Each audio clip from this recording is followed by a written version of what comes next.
Olá pessoal, meu nome é Caio Bittencourt, eu sou professor aqui do Instituto Advance Eletrônica, nós que oferecemos curso na área de manutenção de equipamentos de informática, lembrando sempre que nosso curso também dá base para o aluno poder atuar em outras áreas de manutenção. Então pessoal, hoje a gente vai falar na aula de número 30 a respeito do osciloscópio digital, vamos falar um pouquinho de algumas características que nós precisamos entender, a respeito da tecnologia digital. Então, são 3 parâmetros principais que nós precisamos analisar. A banda passante, a gente já havia comentado isso lá na aula de osciloscópio analógico, Precisamos saber até quanto o nosso osciloscópio é capaz de medir, qual é a frequência limite. O número de canais, também é importante a gente avaliar esse quesito, porque às vezes você vai precisar de mais canais, dependendo da tua aplicação. E, principalmente, eu creio que é isso que a gente tem procurado passar para vocês, as funcionalidades. Nós sabemos, que hoje, com a evolução tecnológica, o importante, por exemplo, num equipamento que nem esse que eu estou mostrando para vocês, não é a quantidade de botões que ele tem. Principalmente se falando a respeito de osciloscópios digitais.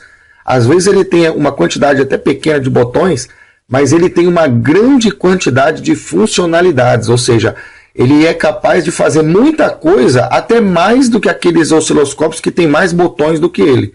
Por isso que a gente trabalhou bastante o conceito de funcionalidade. O importante não é o que o aparelho demonstra esteticamente, mas o importante são as funcionalidades, os recursos que o equipamento tem para nos oferecer, na hora que a gente for adquirir o equipamento. Então, a gente quer passar para vocês, além do conhecimento técnico, a gente quer passar a análise de custo-benefício. Você precisa avaliar, no equipamento que você for adquirir, o que ele te oferece de recurso, de funcionalidade, se aquele dinheiro que você está investindo está sendo bem gasto. Tá? Então, a gente colocou alguns modelos aqui para a gente comparar. Por exemplo, neste equipamento aqui da Keysight, uma frequência de banda passante, 100 MHz, eu marquei aqui em cima, circulei, e ele possui apenas 2 canais. Um outro modelo de osciloscópio também de 2 canais, e no caso uma banda passante, uma frequência limite de 200 MHz. No outro modelo aqui, a gente já tem agora 4 canais, a frequência não aparece explícita no painel dele aqui, mas a gente já possui 4 canais de leitura. Isso aqui é interessante, Claro que isso vai ter um custo maior, mas você precisa avaliar o que você vai adquirir pelo valor que você vai investir.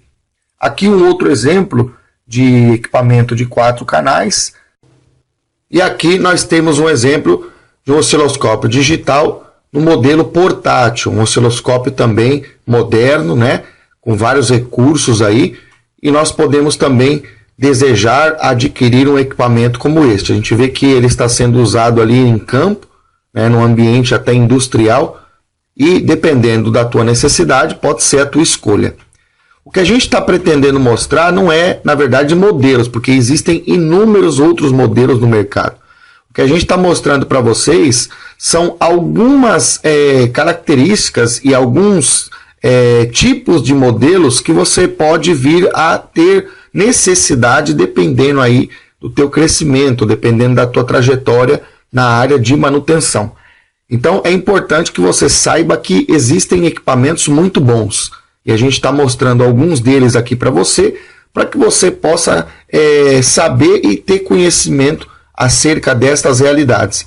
Aí a gente resolveu colocar aqui um equipamento um pouco diferente, que é um osciloscópio ligado ao computador. Então a gente tem aqui um CD de instalação, temos um cabo aqui, 2 pontas de prova, temos aqui também a chave de ajuste lá da ponta de prova, e esse tipo de equipamento já é um equipamento mais em conta. Você pode ligar ele no seu computador através da USB e você pode fazer a leitura através da tela do seu notebook, por exemplo. Este equipamento seria um equipamento apropriado, dependendo do gosto e também do custo. Tudo você vai ter que levar em conta, porque a análise é custo-benefício. É um equipamento que poderia, não estou colocando como uma prática e como uma verdade final, mas é um equipamento que poderia entrar no lugar daquele osciloscópio analógico que você poderia buscar, né, comprar para poder iniciar a sua assistência. Então é um equipamento moderno, digital, mas não é tão sofisticado como esses primeiros que eu mostrei. Então você tem que fazer um peso e medir, avaliar o que você vai investir pelo que você vai ter na sua assistência para que você possa, depois, se for o caso, adquirir esses equipamentos que eu mostrei primeiro, né, que são os equipamentos mais completos no que diz respeito, né, inclusive as características de medida e também a sua própria excursão de banda passante, número de canais e os demais recursos que ele pode nos oferecer. Então, pessoal, era isso que a gente queria informar vocês um pouquinho de algumas coisas que estão aí no mercado. É lógico que, com o passar dos anos, a gente vai vendo que os equipamentos vão sendo lançados, vão aparecendo outros equipamentos, né? Então você tem que estar atento. A mensagem que a gente quer deixar para você aqui é que você esteja atento e saiba fazer, né, como uma pessoa, como um profissional, uma análise de custo-benefício. Você precisa saber se o equipamento que você está investindo, você está pagando, por exemplo, R$500, o que esses R$500 me dá de recurso, o que ele me dá de funcionalidade. Se aqueles R$500 forem bem investidos, você pode começar aí tendo um equipamento já moderno, ao invés de comprar talvez um equipamento mais antigo pelos mesmos R$500. Então essa era a ideia inicial que a gente queria passar para você. Bom, pessoal, uma vez que a gente já falou e apresentou para vocês de modo geral, né, a respeito das características dos equipamentos que estão no mercado, da relação custo-benefício, vamos agora fazer uma análise do diagrama, né, básico do osciloscópio digital e de alguns recursos que você vai consultar a princípio via manual. Então são recursos técnicos que você precisa verificar no manual do osciloscópio ou naquele cartaz que traz as características principais do equipamento para você depois fazer a aquisição, a compra, né, se for o teu interesse. Então, no diagrama básico de um osciloscópio, a gente tem aqui, conforme o nosso desenho, a gente tem um atenuador, que é aquele papel daquilo que estava na ponta de prova, lá o vezes 1 vezes 10, e a gente tem um amplificador vertical, aqui, né, em vermelho. Depois a gente tem um conversor analógico digital, que é o que vai transformar o sinal que você vai medir num sinal de computador, num sinal digital, um sinal que o computador pode entender. Aí a gente tem um processador e uma memória. Então a gente tem no osciloscópio digital o centro, o coração do osciloscópio digital, ou o cérebro, né, podemos dizer assim, é na verdade um computador. Então o osciloscópio digital ele é baseado num mini computador ou num computador embarcado.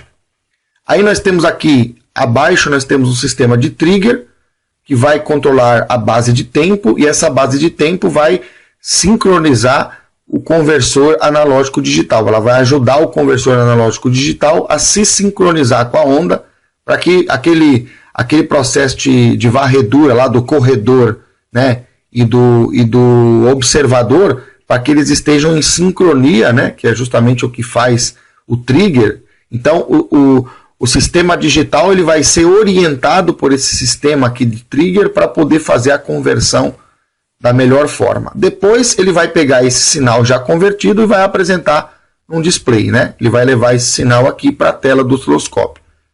Então, pessoal, por que nós estamos falando a respeito disso? Porque nós queremos apresentar para vocês as características digitais que você precisa saber na hora da compra do osciloscópio e se você não souber, você pode ser enganado.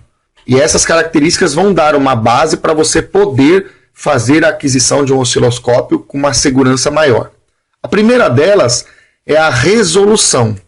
Então, o que vem a ser a resolução? A resolução é dada em número de bits. Para a gente poder explicar isso para você de uma forma fácil, a gente colocou 3 displays de multímetro e no primeiro display eu tenho 3 dígitos, que seria uma resolução inicial, que é referente ao padrão, por exemplo, de 8 bits. No segundo display eu tenho já 4 dígitos, então eu consigo ler com mais precisão. Seria, por exemplo, a representação de 10 bits. E num terceiro display eu tenho 5 dígitos, que seria uma precisão ainda maior. Então eu teria uma resolução de 12 bits.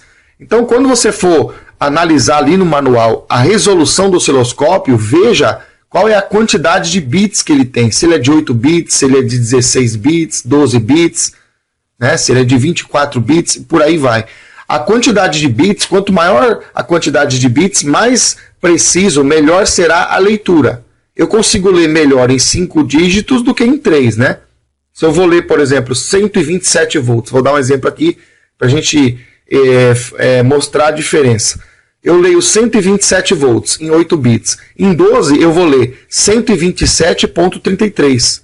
Eu consigo casas decimais que com 8 bits eu não tenho. Tá? Então, essa parte da resolução é uma parte que você precisa checar. Um outro detalhe que o osciloscópio tem, assim, que a gente precisa também descobrir, é se ele trabalha com frequência de amostragem real ou se ele trabalha com frequência de amostragem de tempo equivalente. Então, o osciloscópio geralmente que trabalha com frequência de amostragem em tempo real é um equipamento mais sofisticado. Por quê? Porque ele tem uma capacidade de conversão daquele conversor analógico digital maior. Então ele consegue fazer uma leitura em tempo real. Esse equipamento que faz a leitura aqui em tempo equivalente, ele não consegue ler no tempo, por exemplo, de uma senoide, de um semiciclo ou de um ciclo de uma senoide, por exemplo, à medida que eu estou demonstrando. Então ele precisa fazer várias leituras em vários ciclos para depois montar um sinal. Então é um equipamento que vai fazer uso de um recurso computacional para construir uma onda. Então, a princípio, é um equipamento que vai ter que fazer um retardo na sua leitura, porque ele não vai conseguir fazer a leitura em tempo real. Então, isso é um parâmetro para a gente avaliar. A princípio, os de amostragem em tempo real são mais interessantes, tá? Lembra lá quando a gente falou de sinais periódicos e sinais transitórios? Então, um equipamento de tempo real, ele é capaz de fazer a leitura de sinais transitórios. Já um equipamento de tempo equivalente, uma amostragem em tempo equivalente, vai ser capaz somente de ler sinais periódicos. Aí a gente vê, por exemplo, uma aplicação daquilo que a gente havia visto lá na parte do osciloscópio analógico. Um outro detalhe importante é o comprimento de registro. O que vem a ser isso? É a quantidade de memória que o osciloscópio tem para poder pegar esses pontos que estão aqui sendo anotados em azul, que seria a conversão que ele está fazendo, quantos pontos desse ele consegue armazenar, ou seja, quanta memória ele tem para gravar o sinal que você está lendo. Então, essa é também uma característica interessante. Então, existem outras, tá, pessoal? A gente não quer entrar muito em detalhes também, porque senão também vamos ficar estudando só osciloscópio, né? Vamos ficar na parte mais conceitual. Então, a gente queria passar para vocês algumas coisas. Como é que funciona a arquitetura, como é que ele transforma o sinal que você está lendo num sinal digital. Ele tem um conversor, esse conversor tem uma taxa de velocidade de quantas conversões ele consegue realizar por segundo.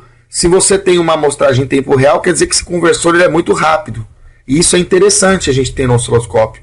E o comprimento de registro, que fala do quanto de memória ele consegue gravar, de quantas formas de onda, né, ou de quantos pontos que constroem uma forma de onda ele consegue armazenar na sua memória. Então isso é um parâmetro também interessante de se conhecer. Então, pessoal, era isso que a gente queria passar para vocês como base de um osciloscópio digital. E a gente também fez aqui um resuminho das 7 características que nós entendemos como básicas para que você possa avaliar e depois poder fazer a aquisição de um equipamento dentro do conceito dessas 7 características que vão dar para você uma segurança maior. Então são elas: banda passante, número de canais, funcionalidades, resolução em número de bits, amostragem em tempo real, amostragem em tempo equivalente e comprimento de registro. Essas são as 7 características que nós entendemos que você precisava saber para poder avaliar e escolher bem um equipamento quando você quiser fazer a aquisição ou melhorar até mesmo os equipamentos que você já possui. Então, pessoal, na parte 2 a gente vai entrar direto com a parte da medida e a gente vai então experimentar e aplicar esses conceitos aprendidos tanto na parte de osciloscópio analógico como na parte de osciloscópio digital, e a gente vai poder aí fazer vários testes e vamos poder então experimentar e testar na prática os conceitos que nós já aprendemos. Espero que vocês tenham aprendido, tenham compreendido bem o conteúdo, e qualquer dúvida é só entrar em contato conosco. Vamos ficando por aqui, um grande abraço e até a próxima aula.